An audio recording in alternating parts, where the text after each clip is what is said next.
Okay, why don't we get started? So somebody asked me this morning about the readings and that she was going over the chapter and there were more terms and different topics in the chapters that I assigned than I had gone over the class. That's a really good question. So the answer is that you are responsible for all of the topics and the terms that I go over in lecture. So you use the book as a supplement to get a little bit more background in those topics that I go over. If you read in the book something that I didn't mention at all, you are not responsible for that for the exam, okay? So it makes it a little bit easier. The book is very comprehensive. We're going over a good subset, but it is a subset of the book. So you're only responsible for the things in lecture, which is why it's so important for you to be in lecture for the semester. I changed all of the handouts to PDF format. Are people now able to download them? Any problems going? I see some nods. Okay, great. Now, very, very important correction, and we can thank your colleague back here. What is your name? Samantha. So Samantha noticed that in the book, I had actually reversed the functions of the sympathetic and parasympathetic nervous system. This is the correct correspondence. So the sympathetic nervous system is fight or flight, and parasympathetic nervous system is rest and digest. I apologize, the terminology was just flipped on my slide. On the slide that is now on the slides that are now on Blackboard, this is correct, okay? I corrected it. So now go back and if you want to use these slides, use the version on right now. But the correct correspondence is sympathetic nervous system is fight or flight. That is the response to terms like colonoscopy, pop quiz, that kind of stuff. Parasympathetic lets you relax, rest and digest the weekend nervous system. Okay, so important correction there. Third, as you'll notice if you download the syllabus, this lecture is a lecture where I'm introducing for you our first homework of the semester. This is a media report, and all of this information is on a handout in Blackboard. This first homework is designed to, again, kind of emphasize how much neuroscience is in the popular literature. So what I'd like you to do is go out and find a neuroscience-related article in the popular press. I don't care when it is. It could be old. It could be new. Just find something that interests you, okay? And be careful. I want this to be a neuroscience-related topic, not just a psychology or behavioral-related topic. So having to do with action potentials or anatomy or physiology, but not just behavior. And if you're not clear, then ask the TAs or myself, and we'll be happy to steer you in the right direction. You have some time. It's due on October 10th. And what we're going to ask you to do is summarize the main point of the article, describe the study that was done, identify the hypothesis. You went over hypothesis in this past week's lab, the main conclusions, and whether you were convinced or not, and whether there was any information that you would have liked to know more about this article. But the main point is for you to get out there, read a little bit about what's being talked about right now in neuroscience. And this will be written up in a 1.5 maximum double-spaced paper. And when you turn it in to your TAs on the week of October 10th in your lab section, you should include for them either a copy of the paper or a URL to the article, so they'll have access to that as well. Okay, so that is your homework assignment, homework number 1 of 3 of this course. Okay, so let's jump in to lecture for neural communication. This is kind of a 2-part lecture. There are 2 major aspects of neural communication: electrical properties and chemical properties. And we're going to focus on the electrical properties today. I'll say that this is the core of the conceptual kind of big concepts you're going to need to know for this first midterm exam coming up. It's not for a while, but this is a really important lecture for that exam. Our first exam is I can't find it right now, but the 5th, thank you. Okay, so first exam is on the 5th. So again, I encouraged you last Wednesday to read the book. I would also encourage you to read this chapter, I believe it's chapter 3 in the book, for next lecture as well, as we move on from electrical properties to chemical properties. Okay, so first, what makes a neuron so special? We talked about particular aspects that made neurons unique from other cells. What are some of those things that made neurons unique? Axons? Yes. They have axons. Any other specialized morphology? Dendrites, very good. What about other characteristics of the neurons that are special from, say, a liver cell? Yes?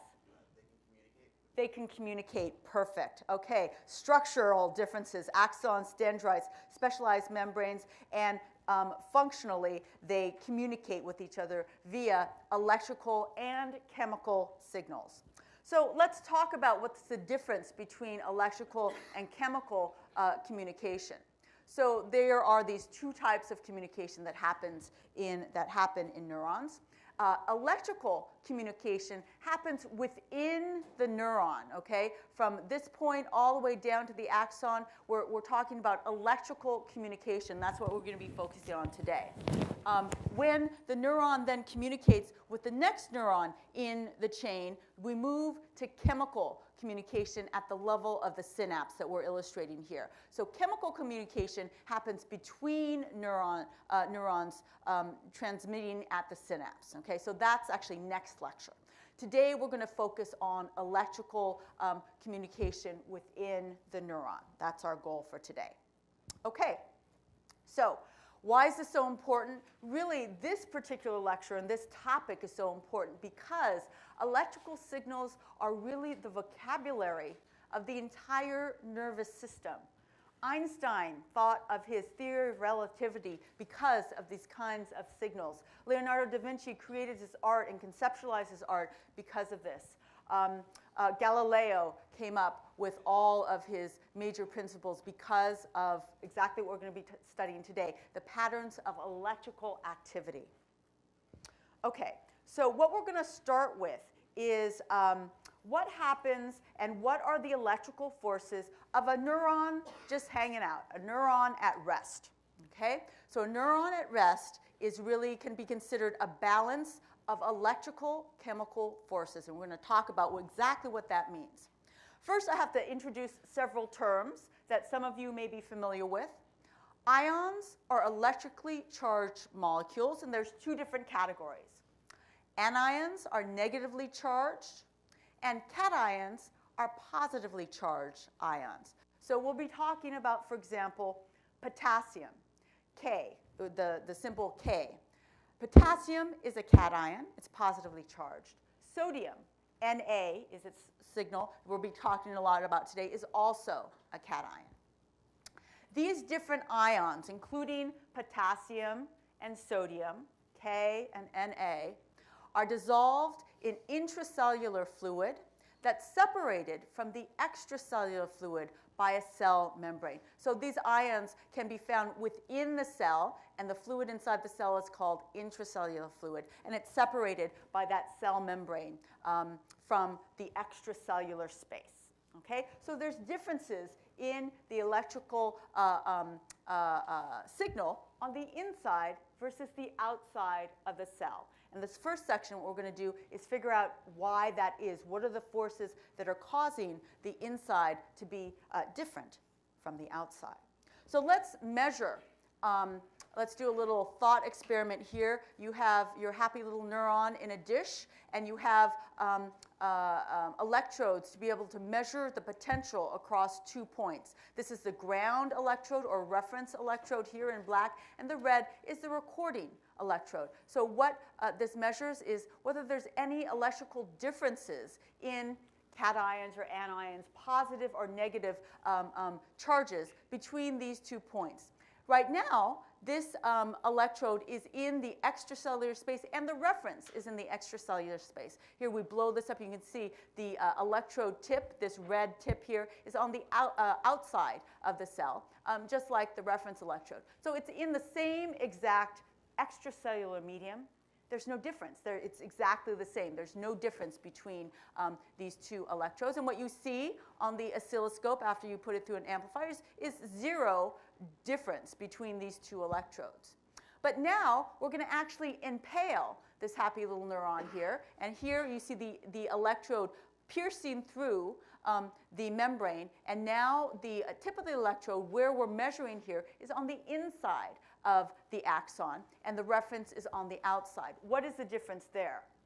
Well, there, now once the electrode goes in, you see this big negative jump of the oscilloscope, where telling us that the inside of the axon is negative relative to the outside of the axon. A lot more negative charge on the inside.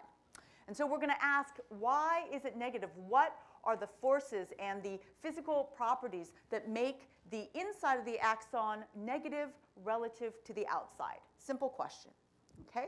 So first, what is the resting membrane potential? That is, what is the charge of the neuron at rest inside? And the resting membrane potential of a neuron is between -50 to -80 millivolts in general. In our example here, it was -60, kind of the average. And it shows, as we said, a negative polarity of the cell's interior relative to the exterior space.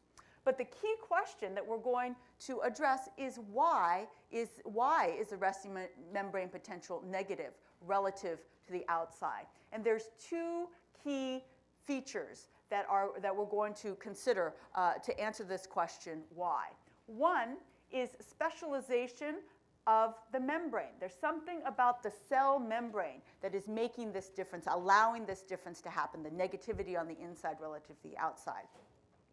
And the second are several forces that we're going to talk about, two main forces that we're going to talk about. So cell membrane and several forces. Okay, so let's talk about the cell membrane first. The cell membrane, as many of you will know from your high school biology, is a lipid bilayer with two layers of lipid molecules. It's a nice, a strong barrier. But what you need to know about are channels. Channels exist within the lipid bilayer. These channels are proteins, they're little holes. So if the cell membrane, the lipid bilayer, is a wall, sometimes you have a little hole, or let's just call it a little window, called ion channels. These are proteins that form kind of a hole through the entire lipid membrane that connects the extracellular space to the intracellular space. They span the membrane and allow particular ions to pass. And depending on the kind of ion channel, it allows particular ion channels to pass. Now, let me tell you about different categories of ion channels. We're going to be talking today about several different kinds. Ion channels that are just kind of open all the time. They just do the same thing all the time. Doesn't matter what's going on. They're just open to particular kinds of particular kinds of ions, letting them through. But there are other specialized ion channels called gated ion channels. And these ion channels open and close in response to a voltage change. So at a particular voltage, they may be closed, and they only open if the voltage goes to a particular level, okay? So it's much more controlled, voltage-gated ion channels. There are also chemically gated ion channels. These gated ion channels only open if there's a particular chemical in the environment.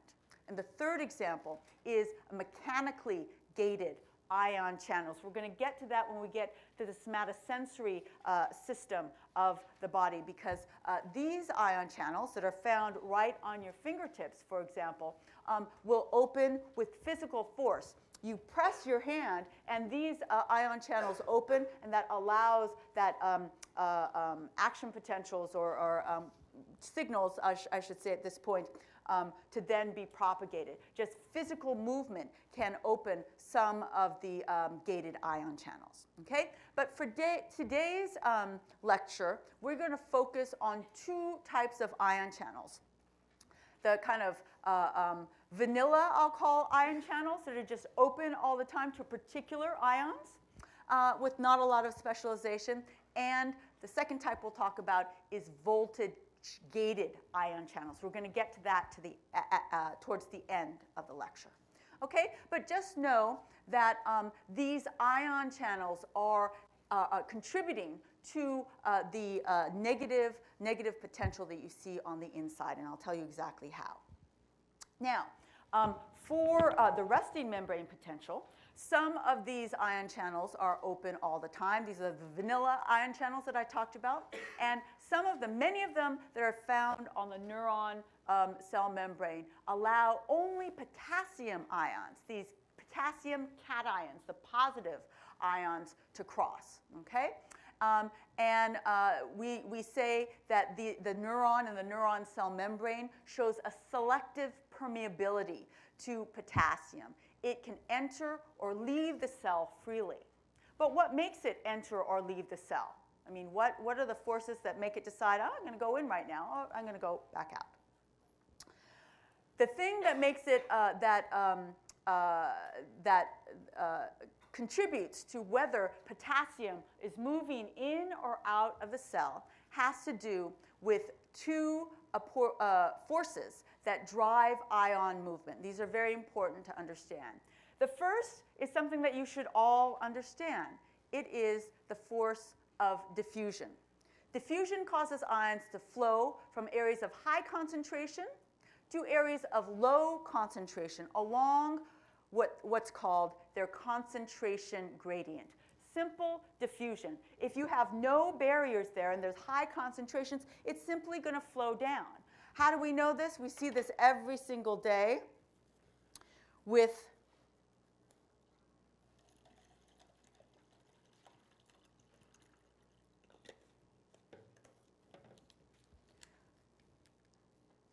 diffusion. If this is potassium, and this is extracellular space, I'm putting potassium in, and there's a huge concentration of the red potassium at the top. I let it diffuse out with a little bit of help from my knife, and it's simple diffusion. All those potassium ions now get distributed, and you can drink your drink. It's exactly the same thing as this. Simple diffusion. Things go, these ions that I just poured in, diffuse from areas of high concentration to low concentration, just like you see in drinks that you make from Crystal Light or whatever you're going to do. Simple diffusion. The second force is called electrostatic pressure. Oh, sorry. Let me go and just show you. This is what I just demonstrated. Diffusion. You're putting in these blue molecules, and eventually it goes. They diffuse equally in this cup of water here. Now, before I go to the second force, let me just introduce the idea that there could be a membrane in this cup, and it could be semi-permeable. So I could put really big ions and real little ions, and only the little ions go through this semi-permeable membrane. So the blue little ions will then diffuse and equally spread between these two parts, but the red are too big to go through, so the red will be concentrated here.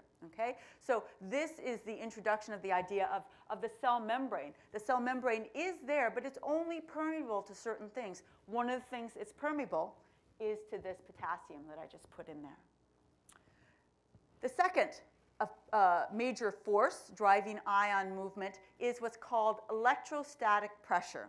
And that causes ions to flow towards oppositely charged areas.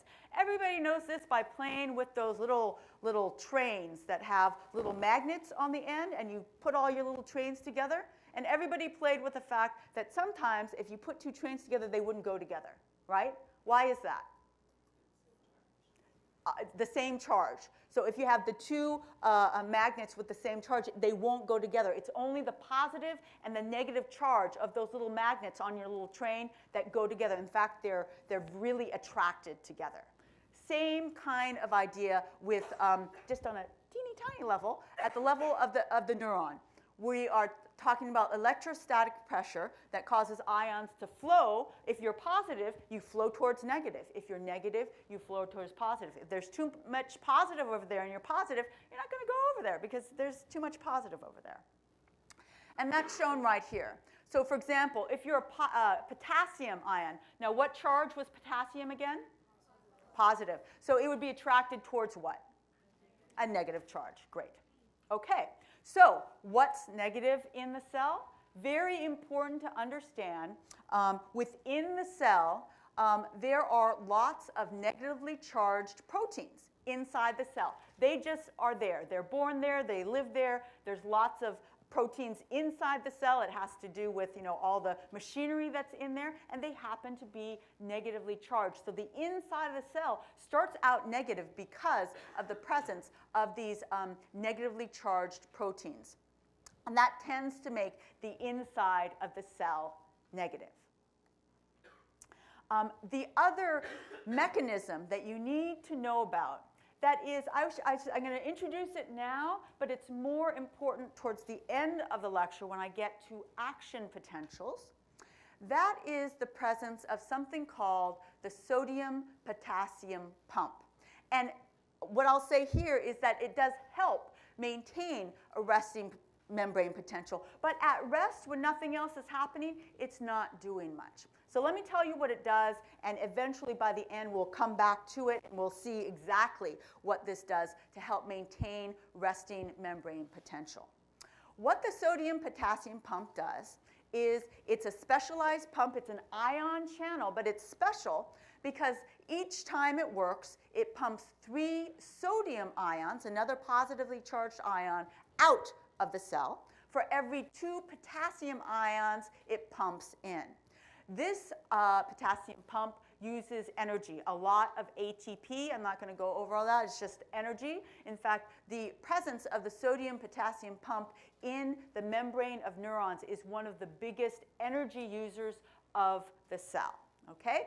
So just know sodium-potassium pump pumps 3 sodium ions in for every 2 potassium ions it pumps out, but it's not doing that much at rest when nothing is happening. Okay, so here's a picture. Let's try and visualize this. Here we have let's say this is a neuron with its bilipid layer cell membrane here. Here we have these big black negatively charged proteins. The big black dots are proteins. And here we have illustrated our sodium-potassium pump pumping out 3 sodium ions for every 2 potassium ions pumped in. Okay? So that exists at the cell membrane.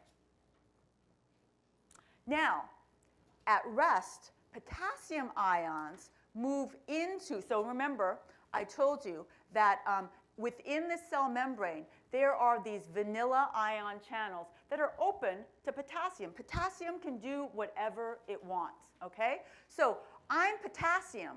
I'm out here. I have a free window into the cell. Am I going to go in or am I not going to go in? You're going to go in. Why am I going to go in? Because it's negatively charged, and that's exactly what happens. So at rest, potassium ions move in to the negative interior of the cell because of electrostatic pressure that we talked about.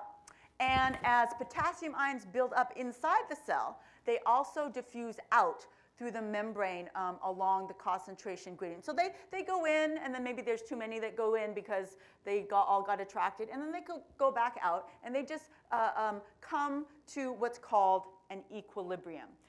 Certain number of them go inside. There's more inside than outside because inside the cell is more negative. And you have this free window of potassium channels that let these potassium ions do whatever they want. Okay? Here they are. Here are the potassium ions. They are being electrostatically pulled into the cell because the negative environment here because of the proteins. And they're going in. There's a lot of them in here, fewer out here. And they reach a certain equilibrium. So, you know, they can't all go in or it would be too positive and there's nothing forcing them in. But here, look at the sodium. Sodium has no free entrance. It's a lot on the outside, very little or none on the inside. Okay, so that's a big difference between potassium, open channel inside, gets attracted because of the negative ions, and sodium. No way inside. It's trapped on the inside, trying to get in, can't get in at rest. Okay, so I talked about equilibrium, where potassium is on the inside of the cell balanced with the negative proteins. And we say that potassium reaches equilibrium when the movement out of the cell is balanced by the movement in. Nothing else is happening. We're at a happy medium. And this level corresponds to the resting membrane potential of about negative 60 millivolts. Okay?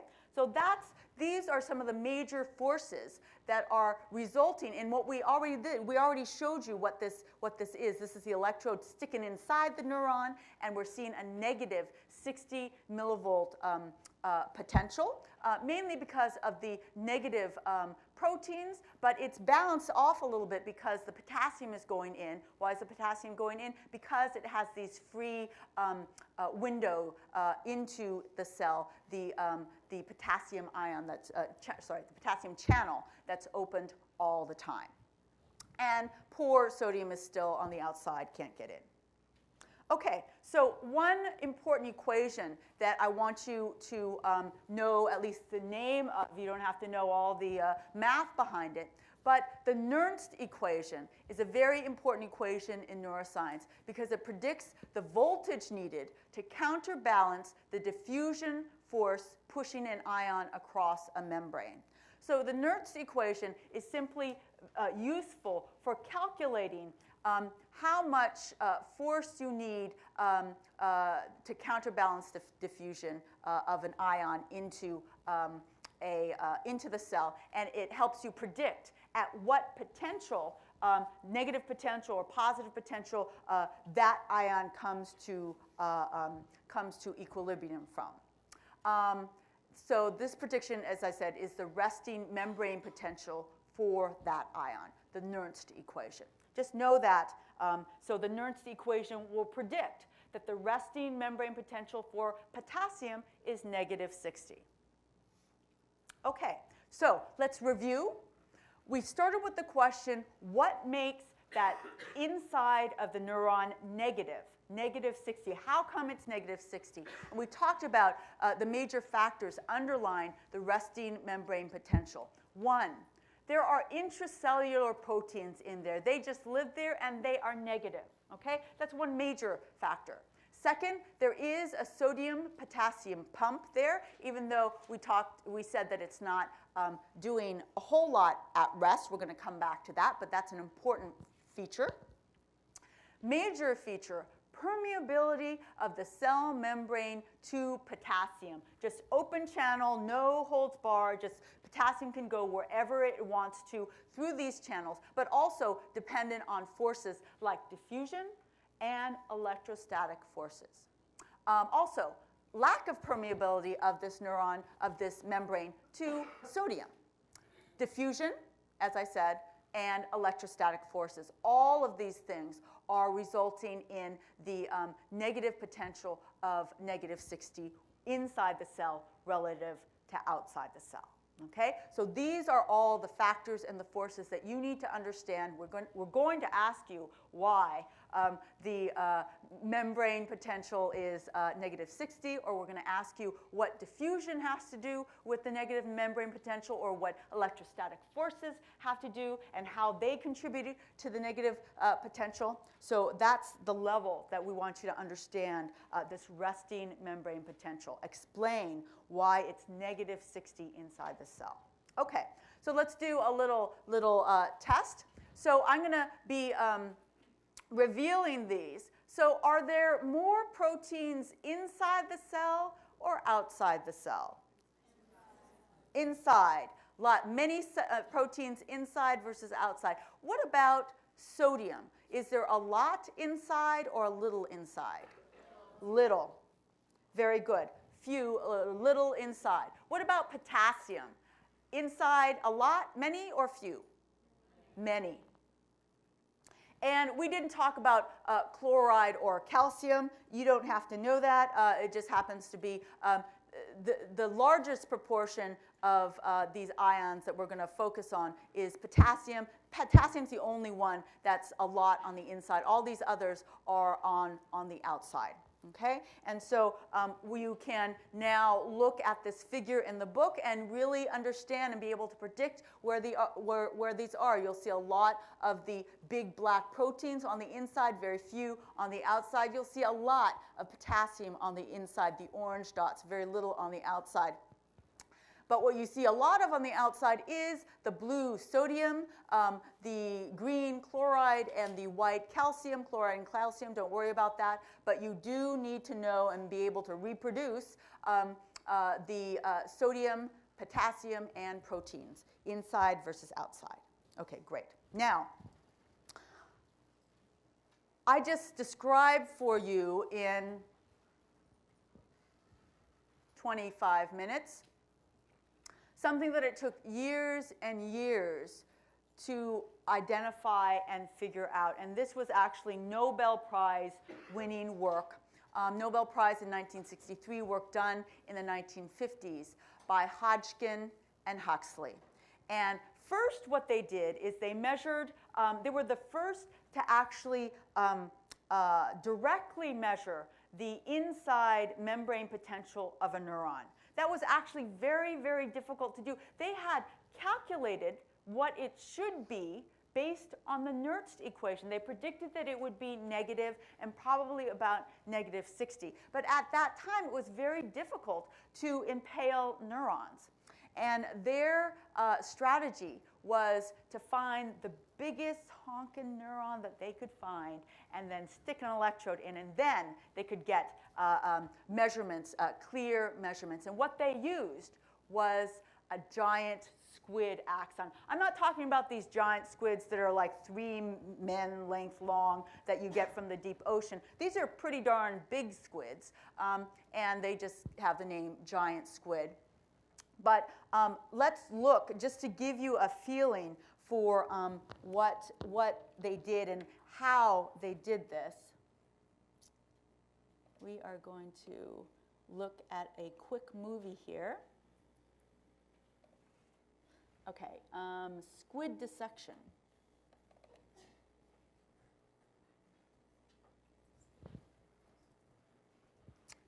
Okay, great. Professor J.Z. Young began his detailed studies of the squid's nervous system in 1933. So there's a giant squid.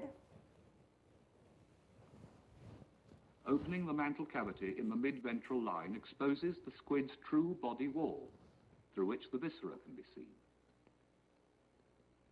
The muscular siphon itself, and on each side, close to the inhalant openings of the mantle cavity, a large ganglion. This is called the stellate ganglion, and when the gill is removed, the reason is clear. Numerous nerves just below the skin radiate from it in a star-like pattern. This is a ganglion. Professor Young showed that each stellate ganglion has about 10 of these nerves, and that they fan out to all parts of the mantle wall. He also showed that each of these stellar nerves contained a large, transparent tubular structure, about 1 millimeter in diameter, which Young at first took to be a blood vessel.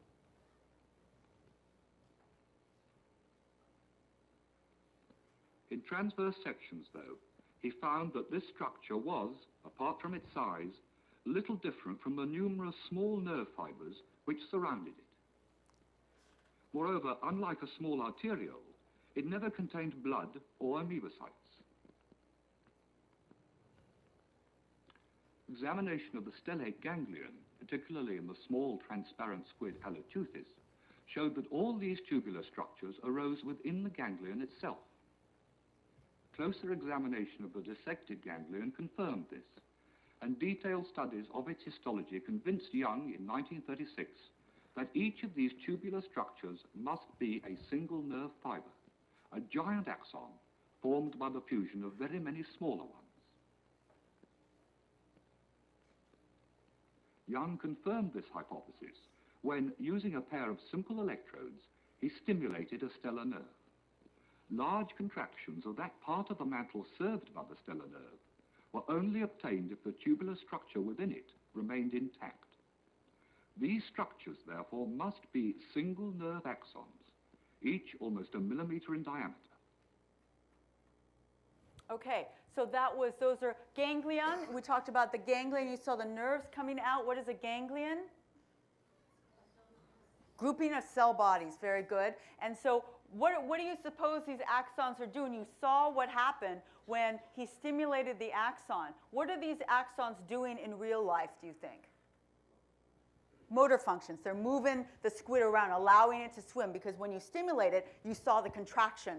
So that's exactly, they're motor neurons. But they're huge. You can see them by eye. And so that allowed these guys at the first time. Now we have much more fine technology, but this is way back in the 1950s.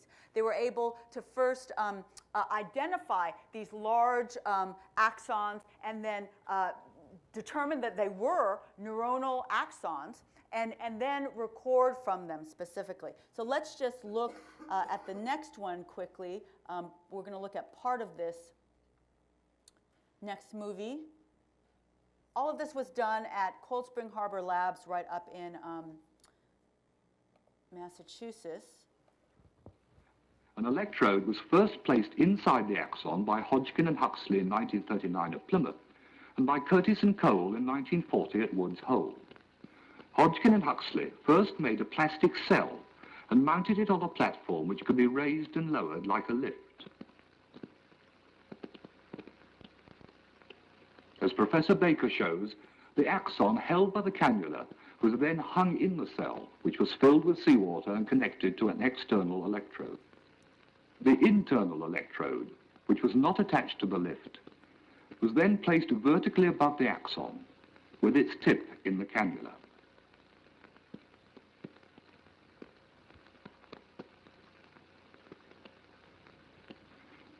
It was centered with respect to the cannula and axon by placing a small mirror beside the axon, arranged so that a second image at right angles to the first was seen through the microscope. By adjusting the position of the cell, both horizontally and vertically, the cannula and axon were now raised up over the tip of the electrode, which always remained in the same line of sight. Hodgkin and Huxley found that as the electrode entered the axon, a negative potential with respect to the external seawater of about 65 millivolts was obtained. This was the resting potential of the axon, and although its existence had long been suspected, this was the first time it had been directly measured.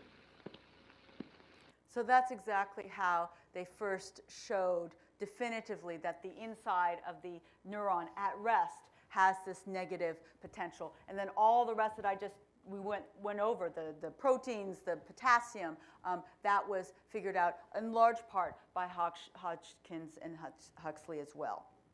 Okay, let's get back to the lecture.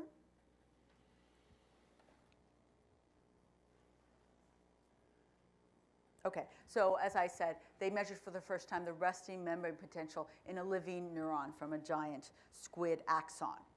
So now we move on to the second part. Now we figured out why there's a negative resting potential.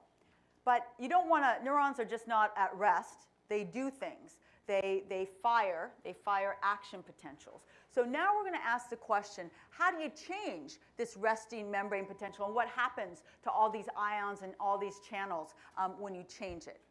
So how do you change it? Well, inputs from other neurons can change the resting membrane potential of your target neuron, and input from presynaptic neurons can cause changes in electrical potential across the membrane of the postsynaptic neuron. Our postsynaptic neuron here is the neuron that we are interested in. Now, there's two types of changes that you can see in our target neuron. Hyperpolarization is an increase in the membrane potential where the interior of the membrane becomes even more negative. So I told you we started out at rest at negative 60. Hyperpolarization would be going down to negative 80, negative 100, negative 120. That's hyperpolarization of the neuron.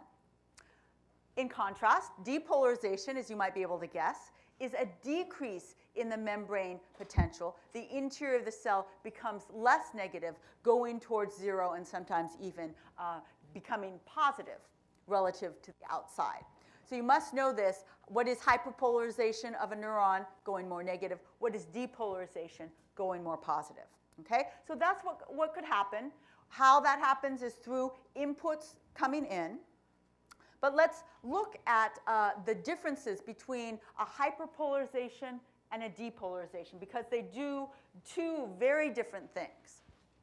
A hyperpolarizing stimulus produces a response that passively follows the stimulus. So if it's a big stimulus, it'll be big, and then it'll disappear, and then the stimulus disappears. A small stimulus will be small, and as I just said, the greater the stimulus, the greater the response. And we say the change in the potential is called a graded response. Why is it graded? It's graded for a couple of different reasons. So here's my stimulation. I'm giving a little stimulation, hyperpolarized. I'm going more negative, little bigger, little bigger, little bigger. Here is my stimulation. Here I'm recording at two different spots. One I'm recording right here on the axon, and here I'm recording on that part of the axon. Here with a tiny little stimulation, I get a tiny little hyperpolarization that is measured right here on the axon if I'm stimulating right here. And a little bigger, I get a little bigger hyperpolarization, a little bigger, and a little bigger. But very interestingly, you'll see that from the same stimulation here, all of those signals are muted when you get even farther away. So now I'm recording down here. It's farther away from the stimulator, and I get very little response. So it's just like, if you're standing next to somebody, you shout in their ear, they get the message really, really loud. But if a second person is on the other side of the room, yeah, they might hear something, but it's very, very weak. So that is called a graded potential, okay? So it follows the strength of the original stimulation, but it really degrades as a function of distance away from the actual stimulation site, okay? And that's what we call local potential. That is, as the potential spreads across the membrane, it diminishes as it moves away from the point of stimulation. Okay, so that's hyperpolarizing stimulation. It's graded. The farther away you are, the less effective it is. It's not that great of a communication mode. But that differs from a depolarizing stimulus. Now, the depolarizing stimulus is the same as a hyperpolarizing stimulus to a point, but there's a special point where a flip is switched. A switch is flipped. If the membrane reaches a threshold, this is an important term to understand, a threshold of about negative 40. We started at negative 60. It has to depolarize to the special point of negative 40 millivolts. It doesn't just keep going higher and higher. It triggers what we call an action potential, which is a very, very brief burst of electrical activity. And during this brief, this temporally brief burst of depolarization, the membrane potential reverses and the inside of the cell becomes positive, but just for a few, very, very short time, okay? So there is a threshold, -40. Once you reach there, you get an action potential. Let's, okay. So as I said, action potentials are brief but large changes in the membrane potential. They originate in the axon hillock. Does anybody remember where the axon hillock was? Yes. Yeah, go ahead. Sorry. Where the axon starts? Right, just where the axon, right. So there's a cell body, and then there's the axon starting. Right where that axon starts, that's the axon hillock. That's a very, very important point, because all of these action potentials are originating in the axon hillock. It's like the sensory center of the neuron for sensing the potential and sensing whether the neuron has reached this critical threshold of -40. And once the axon hillock reaches -40, an action potential is generated.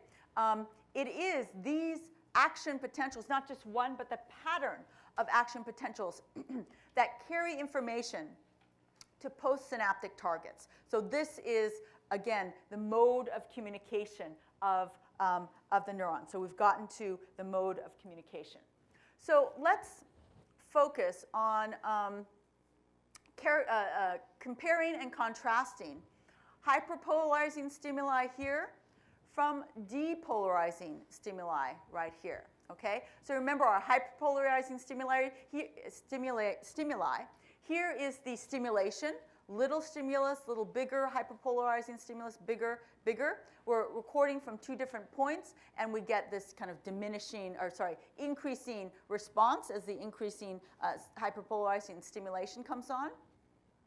And as you get farther, you're farther away. Depolarizing stimuli, it's going up. You're stimulating to a positive, more positive potential here. And what happens is you get a little bit of now depolarization until you reach this dotted line, which is the threshold of -40. Once the cell's membrane reaches this, you gave it this amount of stimulation to make the membrane potential go, then you get this huge action potential that's going way above 0 and coming back down to what's called the after potential, and then it comes back to the resting potential. This brief increase and depolarization is the action potential. It's also called a spike. Okay, so how do you think about these action potentials and the generation of the action potentials? They have some very unique properties that you need to understand. One is it's an all or none property of action potentials. The neuron fires at full amplitude or not at all. It's not graded like this response here. You know, before it gets to the action potential, you could get a little bit of a graded response. But an action potential is all or none. How do you think about this? What is a good analogy? A good analogy that is very memorable is something that you're all familiar with. And I like to call it the flush analogy of the action potential. So you could flush a little bit, and you get a little bit of water flow. But a flush on a toilet is really all or none, right? You flush it, and it goes all or none. And you can't go back, and you can't reflush for a little while. That's a refractory period. We're going to talk about refractory periods. It is an all or none. These action potentials, like a toilet flush, are an all or none event. Action potentials increase in frequency with increased stimulus strength. To a certain degree, they can't come too frequently, and we'll talk about why that can't be. And after potentials are changes in membrane potential after the action potential. And here is a hyperpolarization. It goes lower than the resting potential. That's the after polarization before it comes back to reach the resting potential again. Okay, why do you get these action potentials? What is causing this increase in in the electrical environment of the cell, what's happening. And that is caused by the movement of sodium ions. And so now those sodium ions that were waiting to get in, they were outside, couldn't get in because there's no ion channels open, they are the ones that flow in to the neuron to cause a brief but huge increase in the potential of the inside of the cell. At the peak of the concentration gradient, pushing sodium ions in equals the positive charge driving them out. And the membrane shifts, the inside shifts briefly from a resting state to an active state and back. That is, it goes from the resting state, -60, to a very positive state, about plus 40, and back to the resting state. And so it was also Hodgkin and Huxley that, that showed the flow of sodium ions was critical for the production of the action potentials. We're just going to jump back. Oops, I forgot to take that out. Jump back to the movie because it continues right here. Moreover, when the axon was stimulated, the action potential did not simply fall to 0 during the impulse, but became positive with respect to the outside, shown by the overshoot of the action potential. Here's the action potential. This important discovery suggested that the nerve membrane, which at rest is mainly permeable to potassium, becomes primarily permeable to another ion during excitation.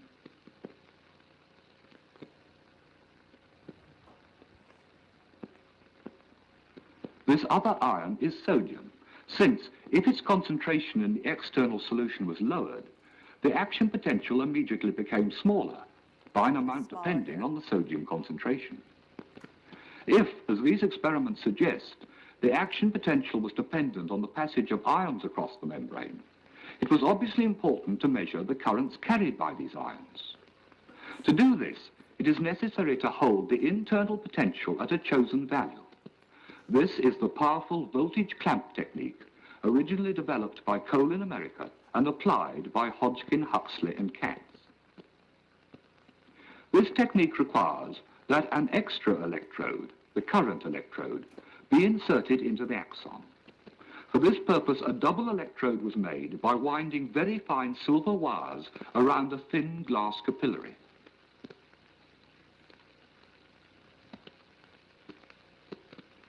As the wire, which was only 20 microns in diameter, was wound on, it was kept taut, as Sir Alan Hodgkin shows, by dangling a small piece of plasticine on the free end.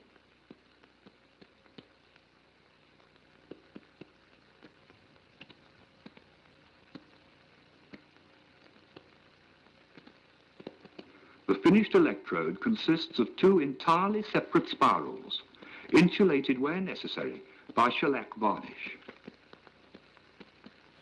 While it is inserted in the same way as a simple electrode, the information it gives is quite different. As a change of potential is imposed on the axon, as seen in the top trace, the currents flowing across the membrane are revealed in the bottom trace.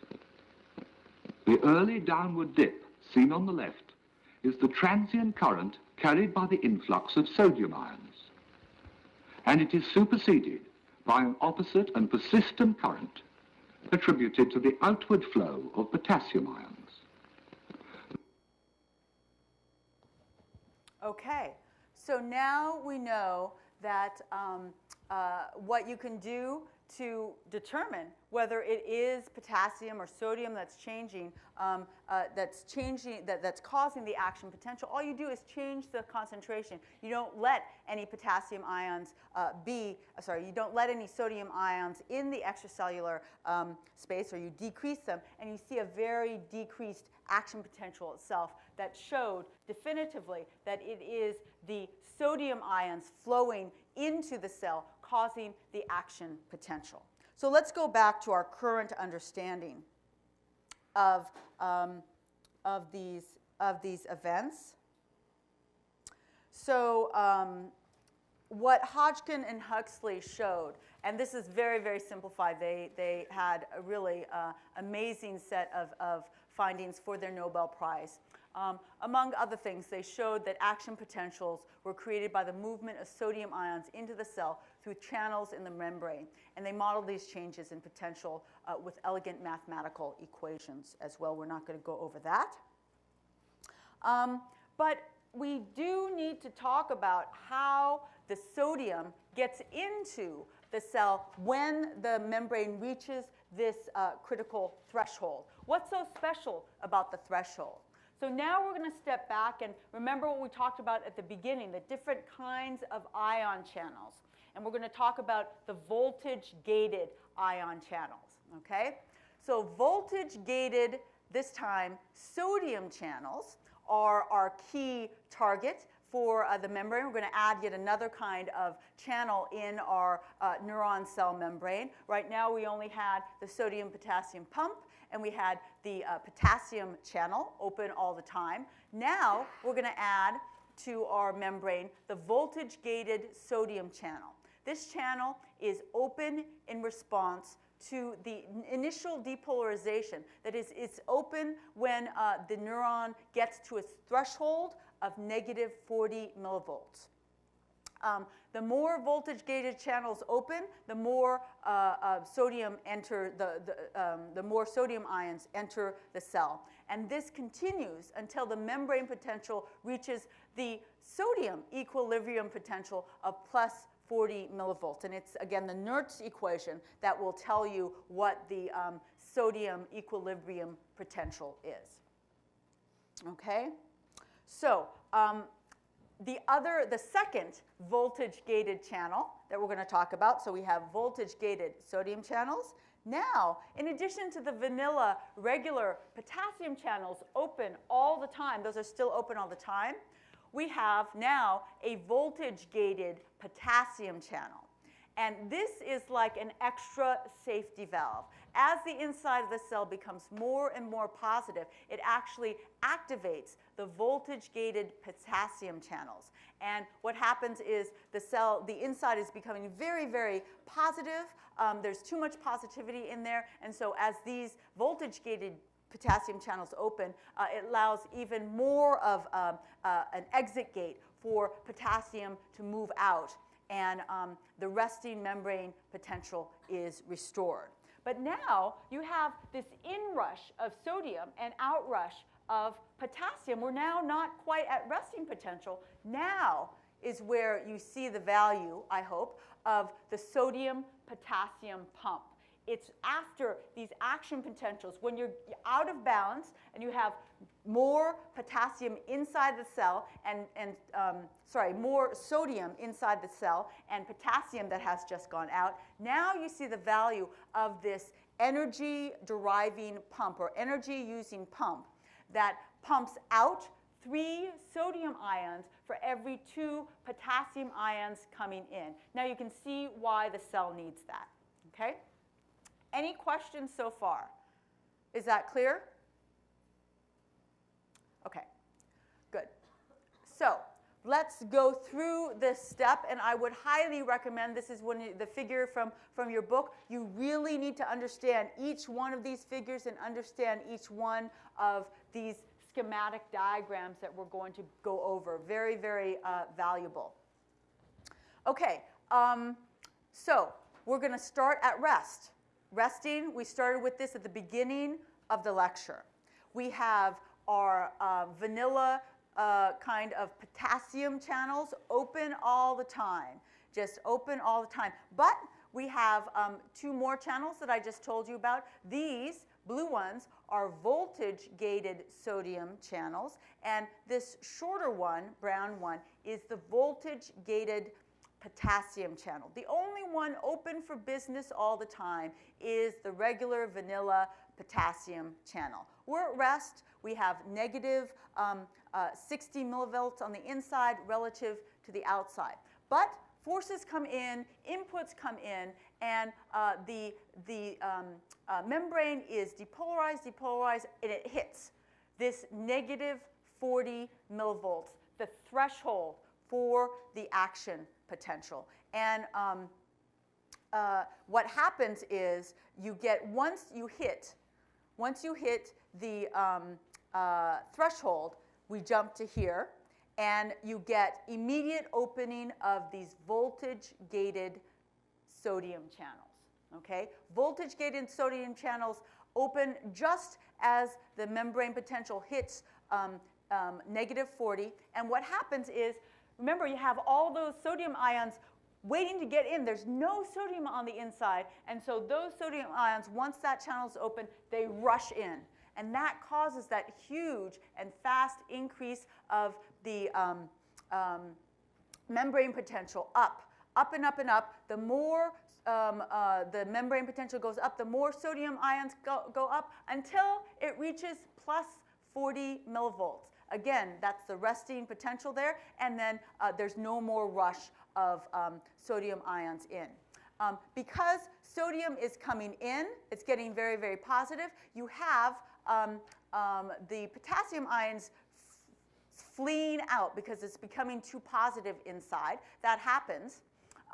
But in addition, what you have is a little bit later, after the potential has gotten really, really high, you get the activation of the potassium, the opening of the voltage-gated potassium channels.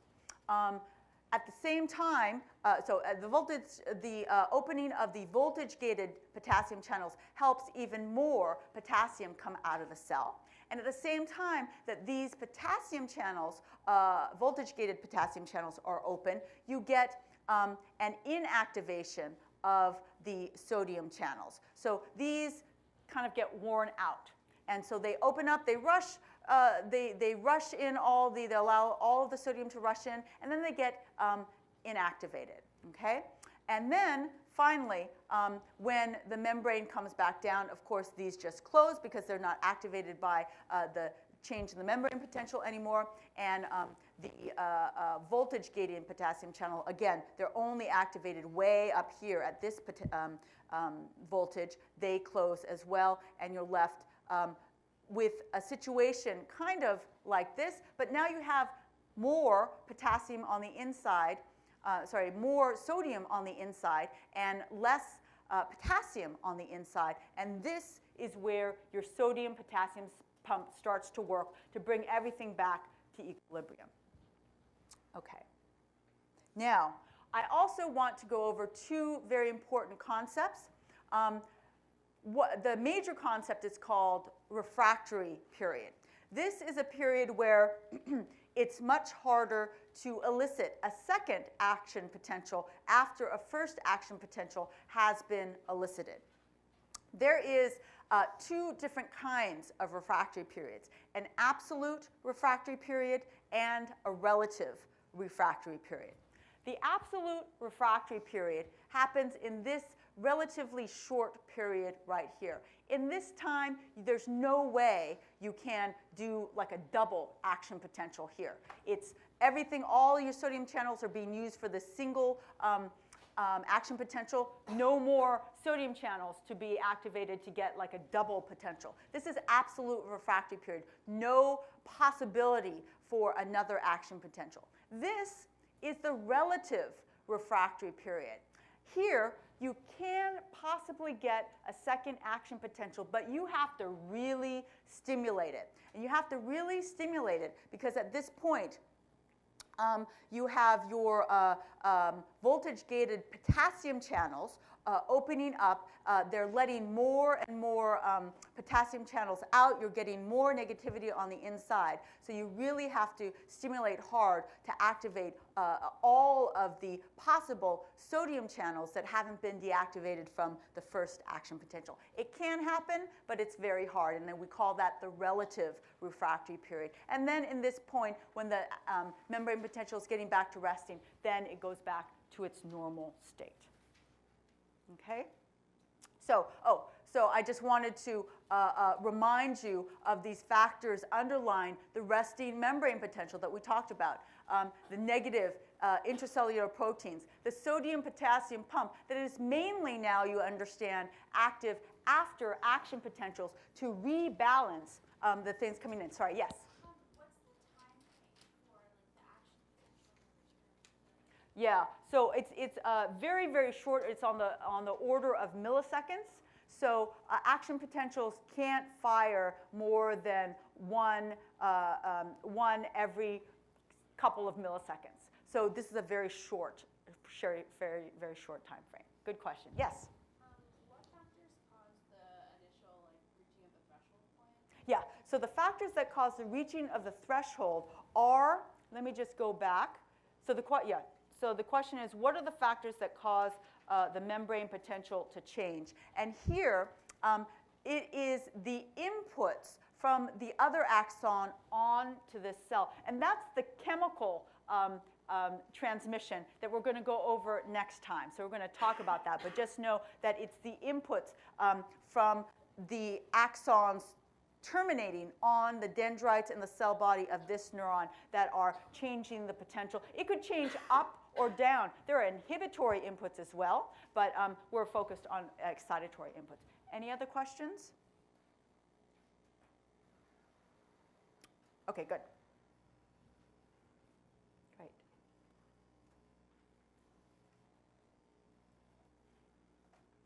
Okay, so you now understand the importance of the sodium-potassium pump to get everything back to balance. At rest and during the whole action potential, it is permeable to potassium. During rest, it's not permeable to sodium, but now we told you that there's a voltage-gated sodium channel critical for the action potential. And still, these two forces are still at working during the action potential, the force of diffusion and the force of the electrostatic forces, okay? So, and then these are just definitions of refractory period. Only some stimuli can produce an action potential. Absolute refractory period, no action potentials are produced. That's a very, very narrow time period where there's an absolute refractory phase. And relative refractory phase, as I said, only strong stimulation can produce an action potential. And by strong stimulation, I mean lots and lots of inputs from other neurons. Okay, so concepts from this first lecture. And please ask your questions now while it's all fresh, because we have just a few minutes.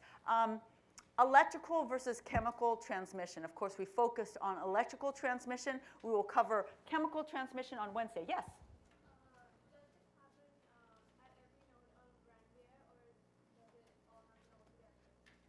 Does what happen? At every node. So action potentials by node, do you, so she asked, oh, node of Ranvier. So do you mean the axon hillock? Yeah.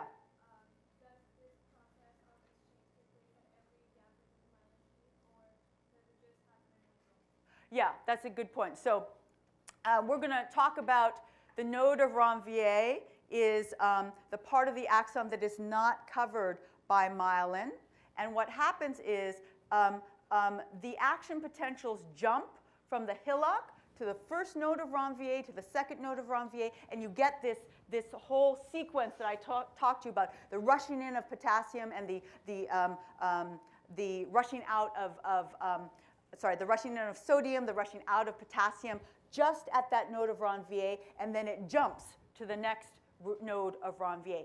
And that is exactly why the myelin speeds conduction, because if you don't have the conduction, you do have action potentials happening every little segment of the neuron that you can imagine slows things down.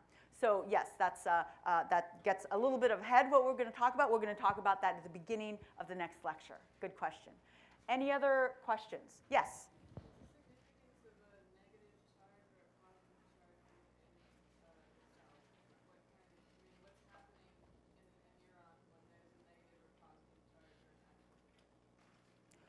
What's happening inside the neuron when there's a negative?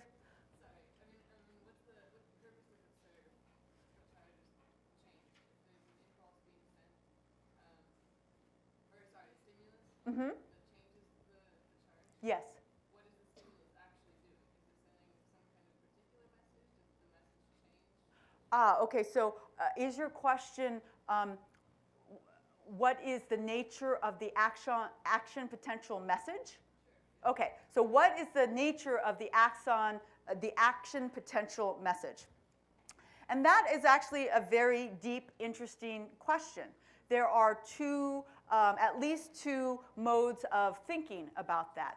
Some think that you can simply average the number of action potentials and say, like, if I have neurons that respond to your face, and certain neurons are face-selective neurons, and I have a huge response to your face, but I have a very little response to your face, for example. That is the nature of the signal. You can provide information about selectivity to particular things just by kind of the volume of action potential output, okay? That's one idea. So big means I'm highly sensitive, little means I don't care about you.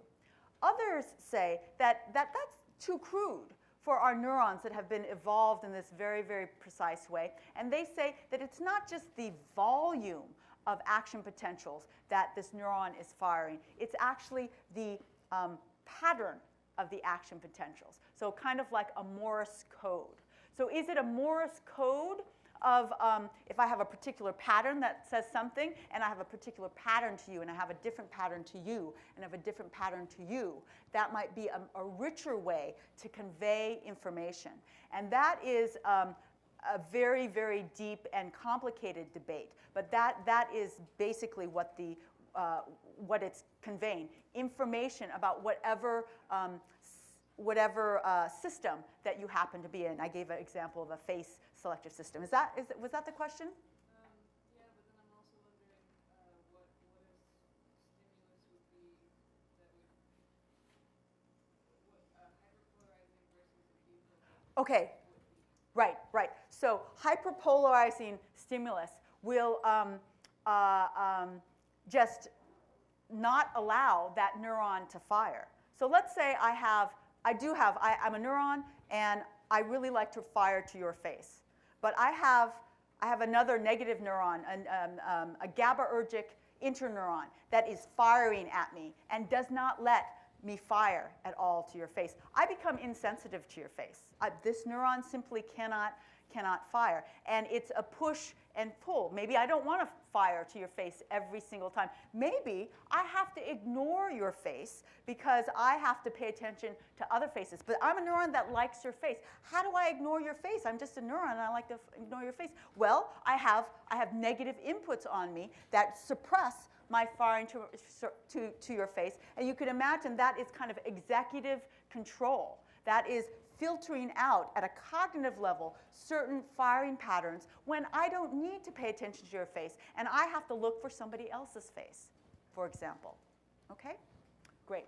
So just in the last 2 minutes, be familiar with all of these terms. There are really important exercise questions that you will, questions for this lecture. Make sure you can answer those. And again, I recommend that you read the book, review the book for the chemical transmission lecture on Wednesday. Okay, see you all Wednesday.